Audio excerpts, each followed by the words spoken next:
நாராயணன் பேசுகிறேங்க, மீனா எஸ்டேட்லேருந்து. இப்போ ஹிந்து ஆர்டிக்கிள் இது, Coimbatore schools students recognised for responsible waste மேனேஜ்மெண்ட்னு போட்டிருக்காங்க.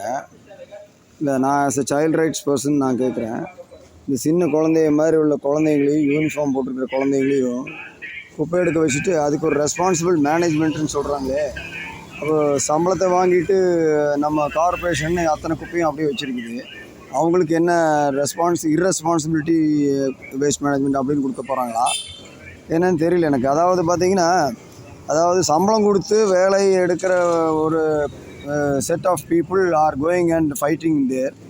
இவங்க இந்த ஸ்கூல்ஸ் மேனேஜ்மெண்ட்டும் இதை பார்க்கணும். அதாவது அவங்கவுங்க குடும்பத்தில் அவங்கவுங்க வீட்டில் இந்த மேனேஜ்மெண்ட்டை பண்ணுறதுக்கு சொல்லலாம். பட் இப்போ வந்து பார்த்திங்கன்னா 85,642 ஸ்டூடெண்ட்ஸ் அப்படின்னு சொல்கிறாங்க. ஸோ 85,000 ஸ்டூடெண்ட்ஸை வந்து இப்படி பண்ணியிருக்காங்க அப்படின்னா, that is actually child rights violation. அவங்களுக்கு தெரியாது இதெல்லாம். அவங்களுக்கு வந்து ஒரு நர்சரி ரைம் இருக்குது, bits of paper lying on the floor அப்படின்னு சொல்லி ஒரு நர்சரி ரைம் இருக்குது. அதைத்தான் சொல்லி கொடுக்க முடியும் நம்ம. ஆனால் பப்ளிக்ஸில் இருக்கிற வேஸ்ட்டாக எப்படி இந்த 118 tons ஆஃப் செக்ரிகேட்டட் வேஸ்ட்டுன்னு சொல்கிறாங்க. ஸோ 118 tonsஸை வந்து ஒரு குழந்தைங்க கையில் எடுக்க வச்சுருக்காங்கன்னு சொன்னால், I can't digest that actually. அதாவது அந்த மாதிரி ஒரு சிச்சுவேஷன் வரக்கூடாது அப்படின்றது என்னுடைய தாழ்மையான வேண்டுகோள். கே நாராயணன், இம்மோஸ் குளோபல் அட்மின் கன்சல்டேஷன்ஸ் ஃபார் இம்மோஸ் நியூஸ் சேனல். பை.